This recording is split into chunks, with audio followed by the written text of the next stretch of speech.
রাসূলের এক সাহাবী এসে বলতে, ইয়া রাসূলুল্লাহ, আমার এক গোলাম আছে, আমার আমানতের খেয়ানত করে, আমি তাকে আঘাত করি, ইয়া রাসূলুল্লাহ আমার কি গুনাহ হবে?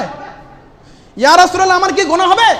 রাসূল বললেন, এই মুসলমান, খান খাড়া করে শোনো, ইনসাফ কাকে বলে, ইসলাম কাকে বলে?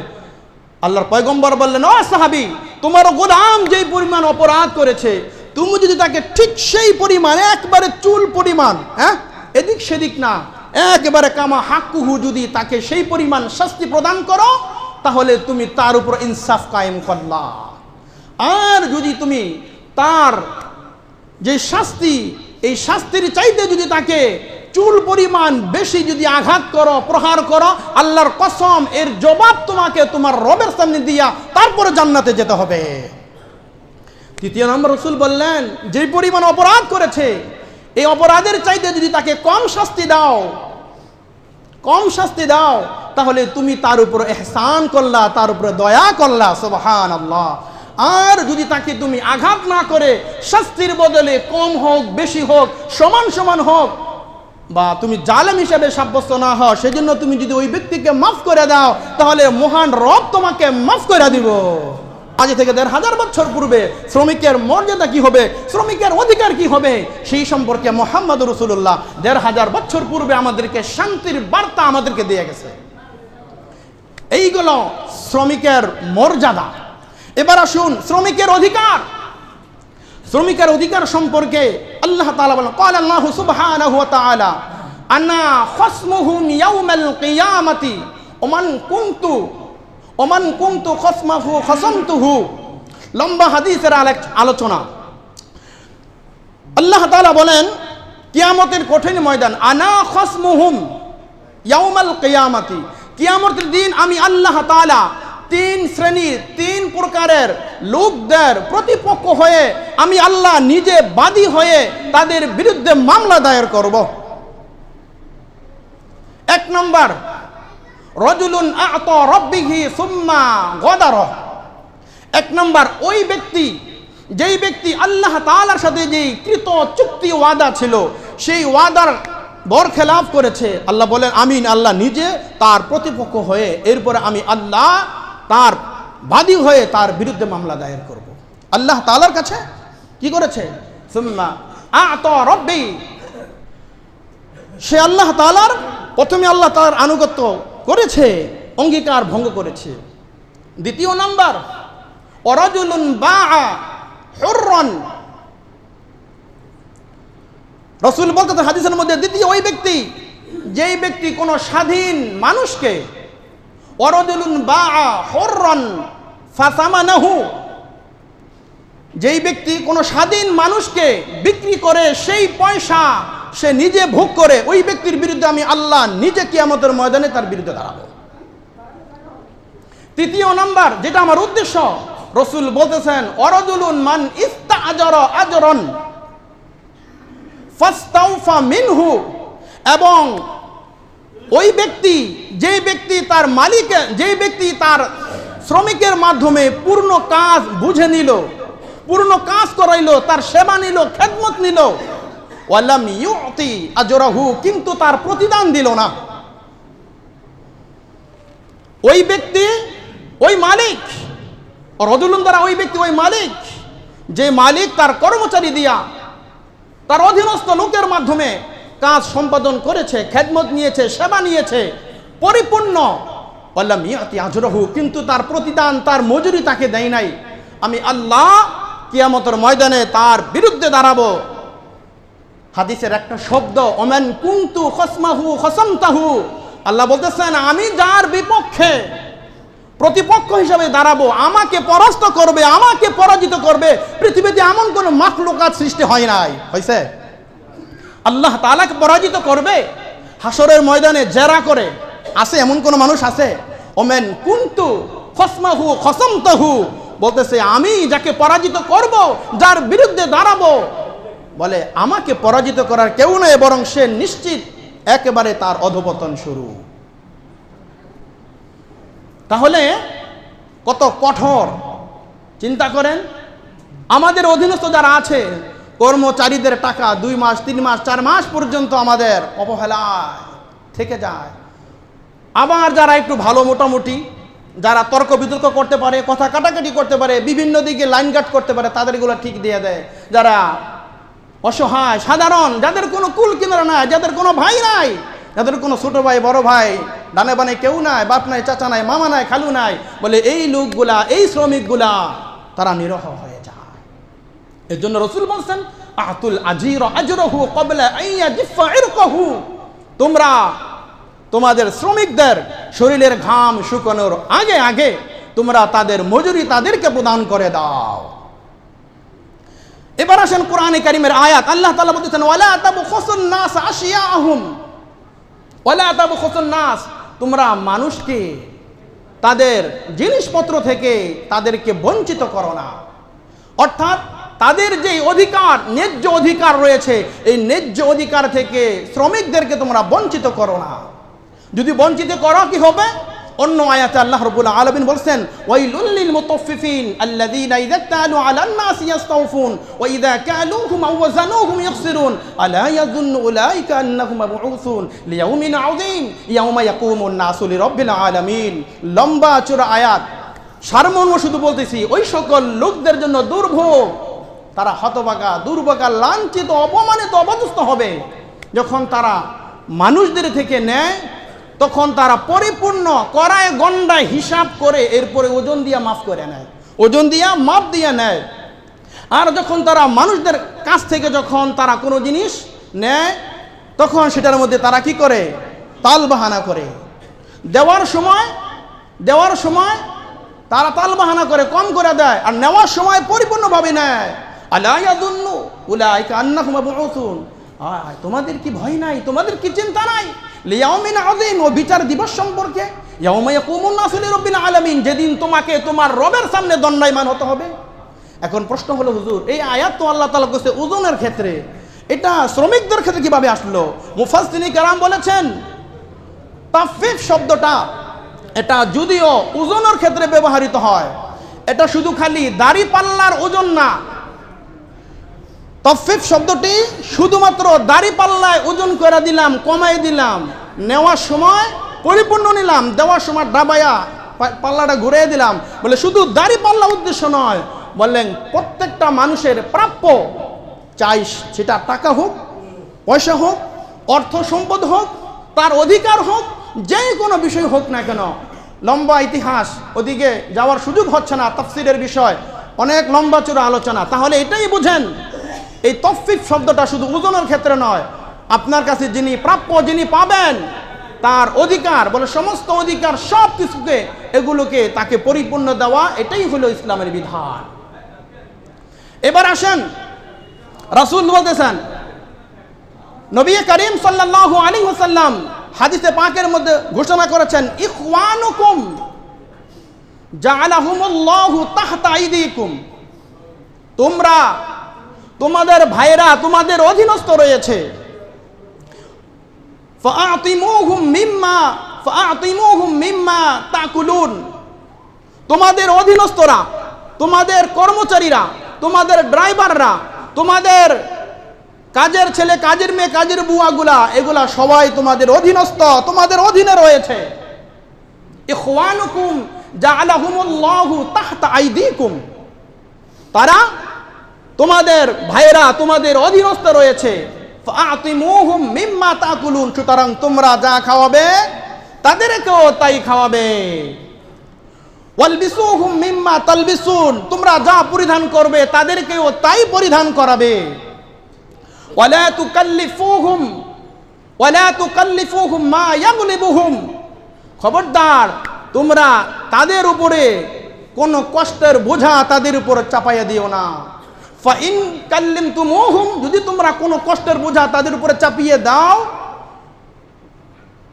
ফাইনুহা, তাহলে তাদেরকে সেক্ষেত্রে তোমরা তাকে সাহায্য করো। হাদিসের মর্ম বড় কঠিন। এই হাদিসে একটা কথা লিখেছে, বিভিন্ন হাদিসের বর্ণনা, সময় তো কথা বলার অনুমতি দিচ্ছে না, সংক্ষিপ্ত বলতেছি। রাসূল বিদায় ভাষণের সময় অনেকগুলো কথা এই শ্রমিকদের ব্যাপারে, খাদেমদের ব্যাপারে, গোলামদের ব্যাপারে রাসূল বলে গেছে। তার মধ্যে একটা বিষয় রাসূল বলছেন তোমাদের অধীনস্থ যারা রয়েছে তোমরা যা খাবে তাদেরকেও তাই খাওয়াবে, তোমরা যা পরিধান করবে তাদেরকেও তাই পরাবে। আমাদের বাসার কাজের বুয়ারা গরুর গোস্ত, খাসি যখন কিনি, মাছ যখন কিনি, এই মহিলাটা সারাদিন এগুলো সুন্দর করে ধুয়ে পরিষ্কার করে পরিচ্ছন্ন করে রান্নাঘর পর্যন্ত নিয়ে রান্না করে আপনার সামনে দিল। আপনি মালিক, আপনি সাহেব, আপনার সামনে দিল। আর আপনি এমন একটা জানেন বলে এখান থেকে এই তরকারি থেকে কোনো কিছু এই কাজের মেয়েটাকে আপনি দিলেন না। তার হক রয়েছে, অধিকার রয়েছে। সেখান থেকে রাসূল তো বলছেন, আল্লাহ তিনবার কসম খাইছে, ওই ব্যক্তি পরিপূর্ণ মুমিন নয়। ওই ব্যক্তি পরিপূর্ণ মুমিন নয় যে নিজে পেট ভরে খাইলো আর তার প্রতিবেশী, তার অধীনস্থ লোকেরা ক্ষুধার যন্ত্রণায় অনাহারে ছটফট করলো, সারাদিন কাজকর্ম করে দিল। এই যে এই মেয়েটাকে একটু তাকে খাবার দেওয়ার সেই কাজটা করার তৌফিক তোমার হলো না। আপনি মালিক, একই সাথে কোথাও অনেক সময় গেলে ইফতার নিয়ে নিচে চলে যাও, নিচে দারোয়ানদের সাথে গিয়ে খাইবা, নিজেরা ডাইনিং টেবিলে, আর ড্রাইভারটাকে একবারে পাশে ঘরের এক কোনায় অন্ধকারে দিয়ে দেয়, ওইখানে গিয়ে খাও। কি ভাই, মালিকরা শ্রমিক তো ভাই ভাই, রাসূল তো বলে ইখওয়ানুকুম, তারা তোমাদের ভাই, এই ভাইয়ের হক আদায় করো। কিন্তু আজকে মালিকরা শ্রমিক ভাই ভাই না হওয়ার কারণে আজকে আমাদের এই অবস্থা। আজকে তার উপর যেই পরিমাণ কাজ তার উপর চাপিয়ে দিচ্ছি, বলেন তো, সীমাহীন জুলুম তার উপরে আজকে হচ্ছে, অত্যাচার হচ্ছে। কিন্তু তাই সে পারবে অল্প কিছু কাজ, তাকে ঘরের সবগুলো ঘরোয়া কাজ তার কাছে চাপাইয়ে দিলাম, অফিসের কাজ তার জন্য এটা বরাদ্দ, তার চাইতে ছুটি হওয়ার পরেও, তার ডিউটির পরেও অনেক কাজ তার কাঁধের উপরে ঝুলিয়ে দিলাম, চাপাইয়া দিলাম। ওয়ালা তুকাল্লিফুহুম মা ইয়াগলিবুহুম, তাদের উপরে কষ্টের বোঝা চাপাইয়া দিও না। ফাইন কাল্লিমতুমুহুম, যদি তোমরা চাপাইয়া দাও, ফাইনুহা, তাহলে তার উপরে কি করো, সহজ করো। অন্য হাদিসের বর্ণনা রাসূল বলছে, ওয়াইন জাউ বিযামবিন, যদি তোমাদের কাজের লোকেরা কোনো ভুল বশত কোনো ভুল ত্রুটি করেই ফেলে, ওয়াইন জাউ বিযামবিন, যদি কোনো ভুল বশত কোনো কাজ করেই ফেলে, লা তুরিদুনা ইল্লা আন তাগফিরুহু, তাহলে তোমরা যদি তাকে ক্ষমা করতে না পারো, লা তুরিদু, ইচ্ছা পোষণ করো না, কাচের গ্লাসটা ভেঙে ফেললি, সে তো মহারাজ রানী, 200 টাকা 500 টাকা একটা গ্লাস ভেঙেছে, ছোট বাচ্চা, কাজের মেয়ে, চুলের মুঠি ধরে যেভাবে তাকে অত্যাচার করা দরকার সেভাবে তাকে আঘাত করতেছে, মারতেছে। এই যে রাসূল বলতে, ওয়াইন জাউ বিযামবিন, যদি কোনো গুনাহ করে ফেলে, কোনো অনাকাঙ্ক্ষিত ঘটনা যদি ঘটায় ফেলে, লা তুরিদুহু ইল্লা আন তাগফিরু, যদি তোমরা তাকে ক্ষমা না করতে পারো, যদি তোমরা তাকে ক্ষমা না করতে পারো, ফাবিউ ইবাদাল্লাহ ওয়ালা তুআযিবুহুম, তাহলে আল্লাহর জন্য তাকে বিক্রি করে দাও, অর্থাৎ আল্লাহ তাআলার জন্য তোমরা তাকে মাফ করে দাও। কি শিখাইলো মুহাম্মদ রাসূলুল্লাহ ১৫০০ বছর পূর্বে? হযরত আনাস ইবনে মালিক রাদিয়াল্লাহু তাআলা আনহু ১৫০০ বছর পূর্বে বলে গেছে, খাদিমতুন নবী সাল্লাল্লাহু আলাইহি ওয়াসাল্লাম 10 সিনিন ফামা ক্বালা লি উফিন ওয়ালা লিমা সানাতা ওয়ালা ইল্লা সানাতা। হযরত আনাস ইবনে মালিক রাদিয়াল্লাহু তাআলা আনহু বলে, আমি মুহাম্মদ রাসূলুল্লাহর 1 বছর 2 বছর নয়, খাদিমতুন নবী সাল্লাল্লাহু আলাইহি ওয়াসাল্লাম 10 সিনিন, আমি আনাস ইবনে মালিক রাসূলুল্লাহর 10 বছর খেদমত করেছি। কত বছর? কথা বলে না, কত বছর? কথা ছোট বোঝা যায়, কথা বলেন না কেন? কত বছর? 10 বছর।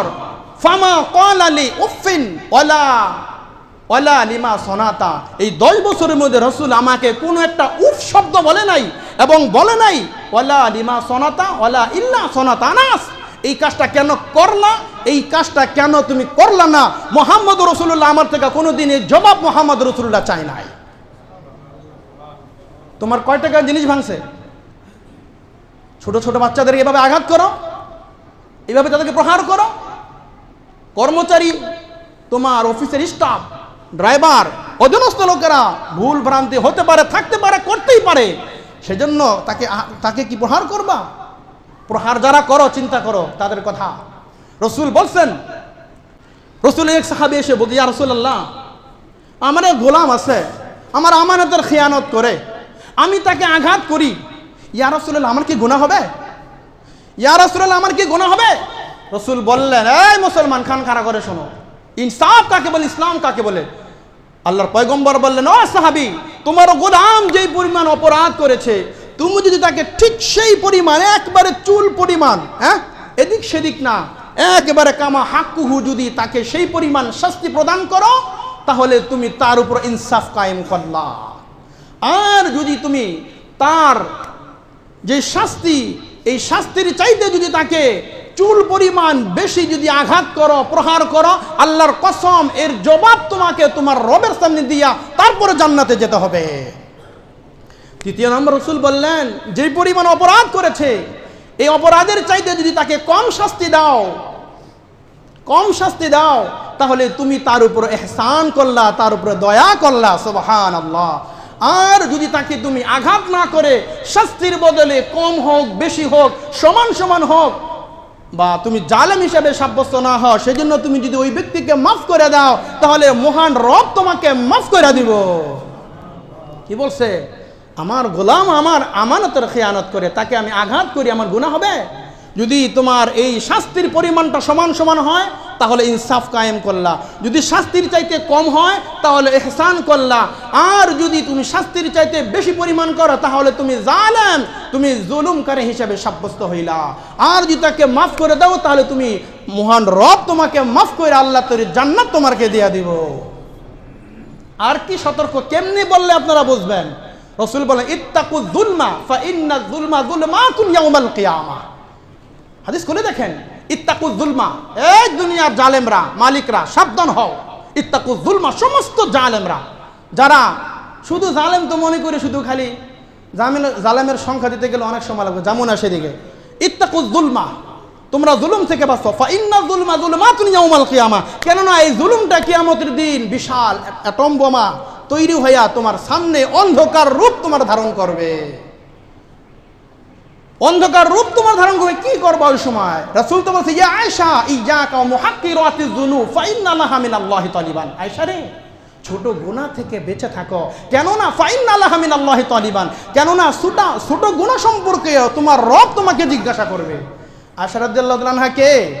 নবীজির স্ত্রী, নবীজির জীবনে যত কটা বিবাহ করেছেন, বলে একটা মহিলাও অবিবাহিত ছিল না, সব কটা ছিল বিবাহিত। শুধুমাত্র কেবলমাত্র আম্মাজান আয়েশা ছিলেন অবিবাহিত। এত মহব্বত করতেন।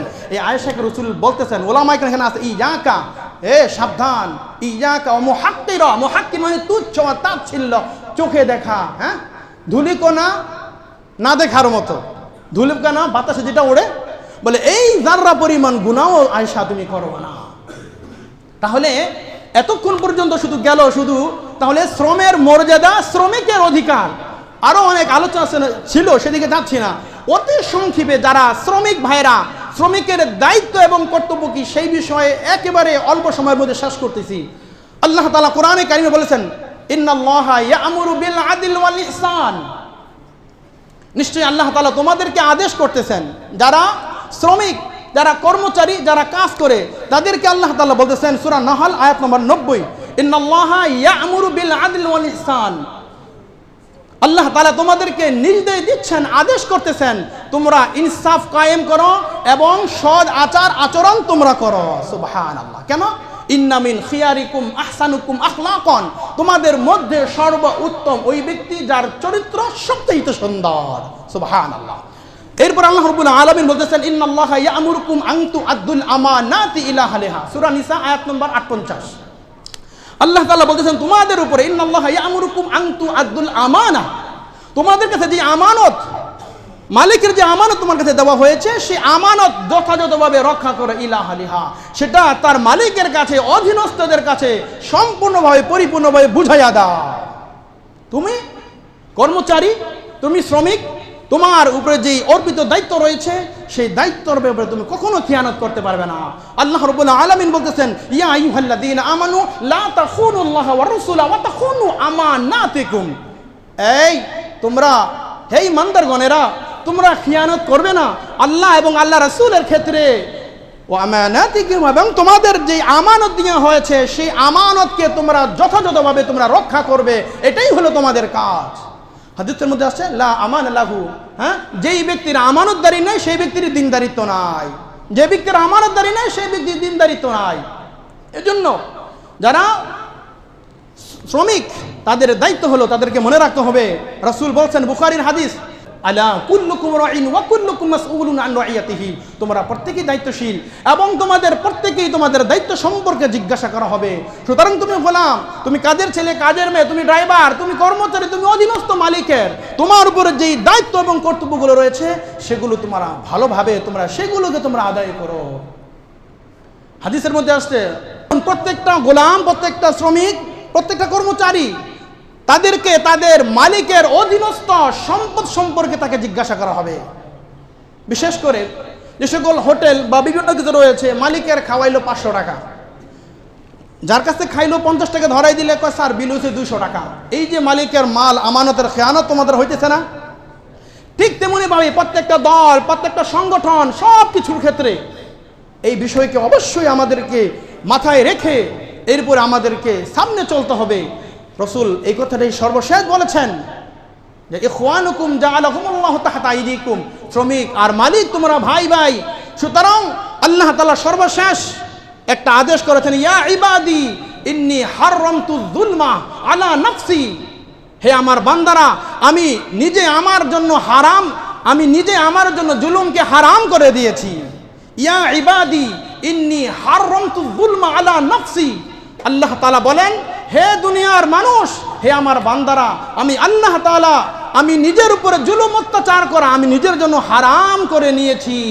সুতরাং ওয়াজআলতুহু বাইনাকুম মুহাররামান, সুতরাং তোমরাও তোমাদের উপরে জুলুম অত্যাচার করা শুধু শ্রমিক আর মালিক নয়, প্রত্যেকটা সেক্টরে, প্রত্যেকটা ডিপার্টমেন্টে যে যেই জুলুম অত্যাচারের মধ্যে লিপ্ত আছি সেই জুলুম থেকে বলে বাঁচতে হবে। ফালা তুযালিমু, তোমরা পরস্পর একে অপরের প্রতি তোমরা জালেম হয়ো না। এই হাদিসের মধ্যে বলতেছে সাধারণ মুসলমান হতে পারে এবং বিশেষ ক্ষমতাধর শাসক বর্গ হতে পারে এবং সর্বস্তরের মুসলমান হতে পারে, এই জুলুমের শিকার, এই মাজলুমের শিকার। তাহলে এই লম্বা চূড়ার আলোচনা কি বুঝলেন এতক্ষণ?